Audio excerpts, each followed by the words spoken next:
আসসালামু আলাইকুম ওয়া রাহমাতুল্লাহি ওয়া বারাকাতুহু। আজ আপনাদের সামনে পবিত্র কোরআনের সবথেকে বড় একটি সূরা, এই সূরাটির নাম হচ্ছে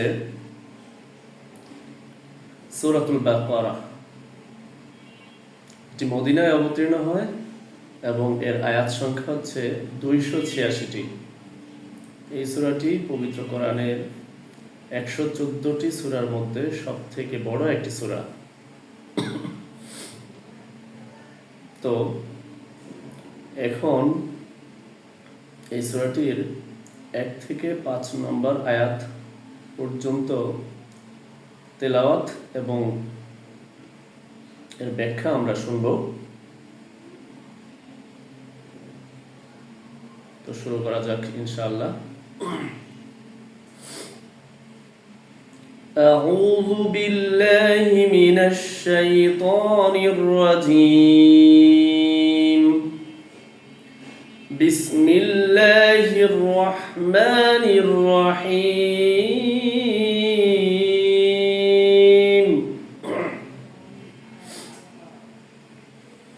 ألف لام ميم.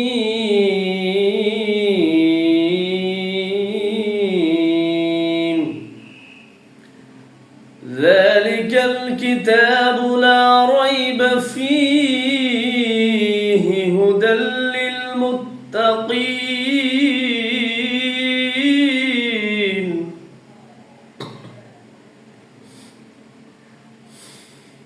الذين يؤمنون بالغيب ويقيمون الصلاة ومما رزقناهم ينفقون.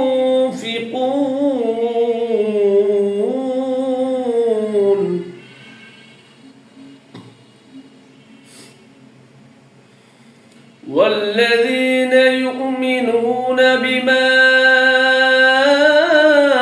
أنزل إليك وما أنزل من قبلك وبالآخرة هم يوقنون.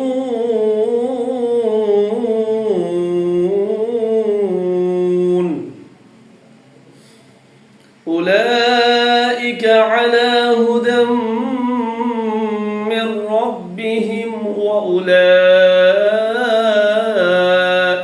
هم المفلحون. সুবহানাল্লাহ। আল্লাহর কোরআন তেলাওয়াত যে এত সুমধুর হতে পারে, সুবহানাল্লাহ। এই কোরআনের হাদিসে এসেছে, এই কোরআন থেকে যদি কেউ একটি অক্ষর তেলাওয়াত করে তাহলে তার জন্য 10টি নেকি বরাদ্দ। রাসূল পাক সাল্লাল্লাহু আলাইহি ওয়াসাল্লাম বলেছেন, মান ক্বারাআ হারফান মিন কিতাবিল্লাহি ফালাহু বিহি হাসানাতু ওয়াল হাসানাতু বিআশরি আমসালিহা। এক একটি অক্ষরের জন্য 10টি নেকি। এবং তিনি এটিও বুঝিয়ে দিয়েছেন যে আলিফ, এই অক্ষরটি বলার সময় এর মধ্যে আলিফ লাম ফা, এর মধ্যে 3টি অক্ষর রয়েছে। তো এই একটি অক্ষরের মধ্য থেকেই আমরা 30টি নেকি পেতে পারি আল্লাহ সুবহানাহু ওয়া তাআলার কাছ থেকে। এবং বা যখন আমরা বলি, বা বলার সময় কিন্তু আ উচ্চারণ হয়, বা বা বা বলার সময় আ, এই যে আ অক্ষরটি উচ্চারণ হয়, তো এই যে বা যোগ আ, হ্যাঁ, তো এখানে কিন্তু 20টি নেকি। তাহলে এই যে আমি যে কিছুক্ষণ কোরআন তেলাওয়াত করলাম, আল্লাহ সুবহানাহু ওয়া তাআলা এর উসিলায় আমরা যারা এই ভিডিও দেখছি এবং শুনছি যারা, তাদেরকে যাতে জাহান্নামের আগুন থেকে আল্লাহ মুক্তি দেন এবং জান্নাত নসিব করেন। তো এখনই শুরু করছি। এখানে প্রথম আয়াতে আল্লাহ সুবহানাহু ওয়া তাআলা বলছেন যে আলিফ লাম মিম। এগুলো কিন্তু কোনো কোরআনেই এর কোনো অর্থ দেওয়া নাই। আজ পর্যন্ত কেউ এর অর্থ জানতে পারেনি। আলিফ লাম মিম। মুফাসসিরগণ বা তাফসীরকারগণ বিভিন্ন অর্থ করেন, কিন্তু আল্লাহ সুবহানাহু ওয়া তাআলা এটাকে এমন একটি চ্যালেঞ্জ ছুড়ে দিয়েছেন যে কিয়ামত পর্যন্ত এর অর্থ কেউ করতে পারবে না। সঠিক কি অর্থ একমাত্র আল্লাহ সুবহানাহু ওয়া তাআলাই ভালো জানেন। এবং আপনি দেখবেন পৃথিবীর যে কোনো বই, আজ পর্যন্ত যত বই লেখা হয়েছে, বইয়ের সূচিপত্র এর আগেই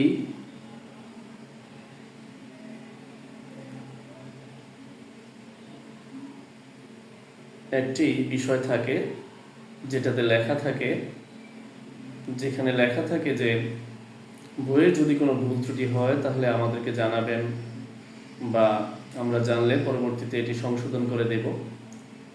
এরকম নানান বিষয় লেখা থাকে। যে বইয়ের মধ্যে ভুল হতেই পারে, তারা তাদের জায়গায় সঠিক, যে বই তো মানুষ লিখছে, তাহলে বইয়ের মধ্যে ভুল হতেই পারে। কিন্তু আল্লাহ সুবহানাহু ওয়া তাআলা আলিফ লাম মিম দিয়ে চ্যালেঞ্জ ছুড়লেন, এবং এর পরবর্তীতেই তিনি বললেন যে যালিকাল কিতাবু লা রাইবা ফীহ, এই বই, এই কিতাব, এই আসমানি কিতাবে কোনো সন্দেহ নেই। লা রাইবা ফীহ, there is no confusion, there is no confusion in this kitab, in this revealed book. এই আসমানি কিতাবের মধ্যে কোনো সন্দেহ নেই। এই কারণেই আজ থেকে 1400 বছর আগে কোরআন নাজিল হলেও এখনো পর্যন্ত কোনো এডিটরস, কোনো সম্পাদক আজ পর্যন্ত কোনো এডিশন দেখাতে পারবে না কোরআনে যে কোনো একটি হরফ এদিক ওদিক হয়েছে বা এটিকে সংস্কার করা লাগছে, এরকমটা কিন্তু কখনোই দেখা যাবে না। কিয়ামতের আগ পর্যন্ত কোরআন যেভাবে নাজিল হয়েছে ঠিক সেইভাবেই চলতে থাকবে। আল্লাহ সুবহানাহু ওয়া তাআলা এটিও একটি চ্যালেঞ্জ যে এই কিতাবের মধ্যে কোনো ভুল নেই। পৃথিবীর মধ্যে বাকি যত কিতাব লেখা হয়েছে, যত বই লেখা হয়েছে, তারা কিন্তু বলেই দেয় যে এই কিতাবের মধ্যে ভুল ত্রুটি মার্জনীয়, এবং ভুল ত্রুটি থাকলে আমাদেরকে জানাবেন এবং আমরা পরবর্তীতে এটি সংশোধনের চেষ্টা করব। এর পরবর্তীতে আমরা দেখতে পেলাম আল্লাহ সুবহানাহু ওয়া তাআলা বলছেন আল্লাযীনা ইউমিনুনা বিল গায়ব, আল্লাযীনা ইউমিনুনা বিল গায়ব, যারা আল্লাহ সুবহানাহু ওয়া তাআলাকে অদৃশ্যে বিশ্বাস করে, মানে হচ্ছে যে তাকে না দেখে যারা বিশ্বাস করে, যারা নামাজ কায়েম করে,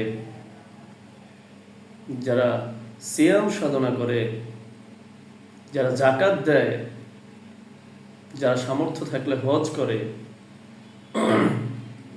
এই যে আল্লাহ সুবহানাহু ওয়া তাআলার যে সমস্ত কমান্ডস তাকে না দেখেও মান্য করে, তাদের ব্যাপারে আল্লাহ সুবহানাহু ওয়া তাআলা বলছেন আল্লাযীনা ইউমিনুনা বিল গায়ব, আল্লাহ সুবহানাহু ওয়া তাআলাকে তারা না দেখেও বিশ্বাস করে।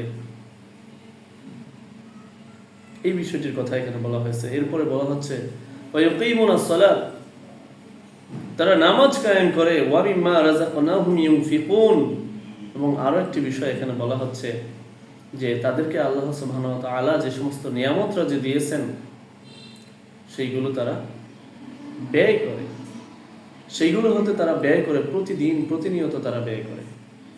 যে সমস্ত নিয়ামতরা যে আল্লাহ সুবহানাহু ওয়া তাআলা আমাদেরকে দিয়েছেন, এতে আমাদের শুকরিয়া আদায় করা উচিত।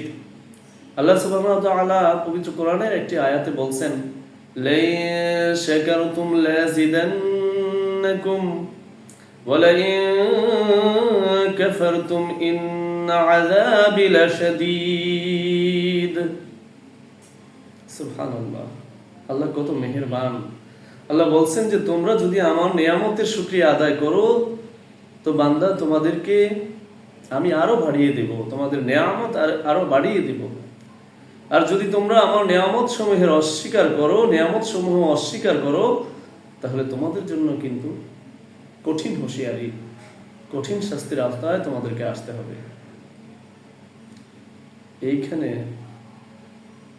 আমাদের উচিত যে সর্বাবস্থায় আমি আল্লাহ সুবহানাহু ওয়া তাআলার শুকরিয়া আদায় করব। বিপদে থাকি না কেন, যতই সুখে থাকি না কেন, সুখ দুঃখ সব সময় একমাত্র আল্লাহ সুবহানাহু ওয়া তাআলার রাজি খুশি নিয়েই বেঁচে থাকব, কখনো হতাশ হব না। কেননা আল্লাহ সুবহানাহু ওয়া তাআলা অন্য আয়াতে বলছেন, লা তাকনাতু মির রাহমাতিল্লাহ, তোমরা আমার রহমত থেকে, বান্দা তোমরা আমার রহমত থেকে নিরাশ হয় না, তোমরা হতাশ হয় না। You don't be frustrated from my blessings. So এই বিষয়টি বলা হয়েছে, তাহলে আমরা আল্লাহর নিয়ামত রাজি ভোগ করব এবং এর পাশাপাশি কি আমরা ব্যয় করব। এরপর আল্লাহ সুবহানাহু ওয়া তাআলা বলছেন, ওয়াল্লাযীনা ইউমিনুনা বিমা উনজিলা ইলাইকা ওয়া মা উনজিলা মিন ক্বাবলিক।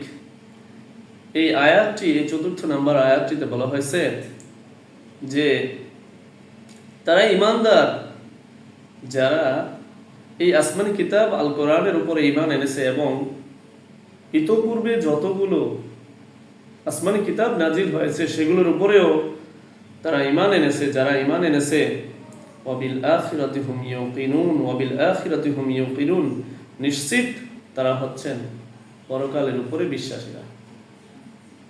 এদের পরকালের উপরে বিশ্বাস আছে। এরা আল্লাহর নিয়ামত সমূহ থেকে সঠিক পন্থায় ব্যয় করে, এরা নামাজ আদায় করে, এরা আল্লাহর যত নিয়ম কানুন আছে, যত ধরনের বিধান আছে সেগুলো মেনে চলে, আল্লাহর আদেশগুলো মেনে চলে, আল্লাহর নিষেধ বিষয়গুলোকে এড়িয়ে চলে। তো এ ব্যাপারে আল্লাহ সুবহানাহু ওয়া তাআলা তাদের ব্যাপারে সুসংবাদ দিচ্ছেন, উলাইকা আলা হুদাম মির রাব্বিহিম ওয়া উলাইকা হুমুল মুফলিহুন। আল্লাহ সুবহানাহু ওয়া তাআলা সার্টিফাই করছেন, স্বীকৃতি দিচ্ছেন যে উলাইকা আলা হুদাম মির রাব্বিহিম, এই যে যাদের কোয়ালিটিগুলো বলা হলো, এই মানুষরাই, এই ইমানদাররাই হচ্ছে একমাত্র আল্লাহর সঠিক পন্থায় আছে। They are staying on the righteous way of Allah. তারা একমাত্র আল্লাহ সুবহানাহু ওয়া তাআলার সঠিক পন্থায় অবস্থান করছেন এবং তাদেরকে আল্লাহ সুবহানাহু ওয়া তাআলা বলছেন যে ওয়া উলাইকা হুমুল মুফলিহুন, এরাই হচ্ছেন কি সফল কাম, এরাই হচ্ছেন সাকসেসফুল পারসন। আমরা দুনিয়াতে চলার সময় কোনো একটি ডিগ্রি নেওয়া হলে আমরা ভাবি আমি সফল। যার বিয়ে হয় নাই, যে বিয়ে করতে পারে নাই, বিয়ে করাটাই তার জন্য সফলতার একটি কারণ। কত কত ছোট ছোট ছোট ছোট সফলতাগুলোকে আমরা অনেক বড় করে দেখি, কিন্তু আলটিমেট গোল আমাদের যে পরকাল। আল্লাহ সুবহানাহু ওয়া তাআলা সূরা দোহার মধ্যে বলছেন, ওয়ালাল আখিরাতু খায়রুল লাকা মিনাল উলা। এই জীবন থেকে, এই প্রথম জগৎ থেকে, এই জগৎ থেকে পরকালের জগৎটা আরো বেশি উত্তম। ওয়ালাল আখিরাতু খায়রুল লাকা মিনাল উলা। Afterworld or the hereafter is better than this world. এই পৃথিবী থেকে পরকাল অনেক অনেক বেশি উত্তম। এই পৃথিবীটা একেবারেই নগণ্য। তো মুসলিম হিসাবে আমাদের উচিত সর্বাবস্থায় একমাত্র আল্লাহর শুকরিয়া আদায় করা। প্রতিদিন একটি আয়াতের কিছু অংশ হলেও পবিত্র কোরআন থেকে তেলাওয়াত করা। তাহলে আল্লাহ সুবহানাহু ওয়া তাআলা আমাদের উপর রাজি খুশি থাকবেন এবং আমাদেরকে তার নিয়ামত রাজি সমূহ অগণিতভাবে দান করবেন। আল্লাহ সুবহানাহু ওয়া তাআলা একটি সূরার অন্যত্র এক আয়াতে বলছেন, ওয়াতারযুকু মান তাশাউ বিগাইরি হিসাব। আমি চাইলেই বান্দা তোমাকে অগণিতভাবে রিজিক দিতে পারি, বেহিসাবে রিজিক দিতে পারি।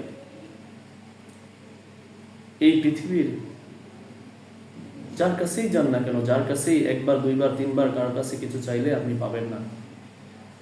একবার দুইবার তিনবার চারবার চাইতে গেলে পরের বার বিরক্ত হয়ে যাবে।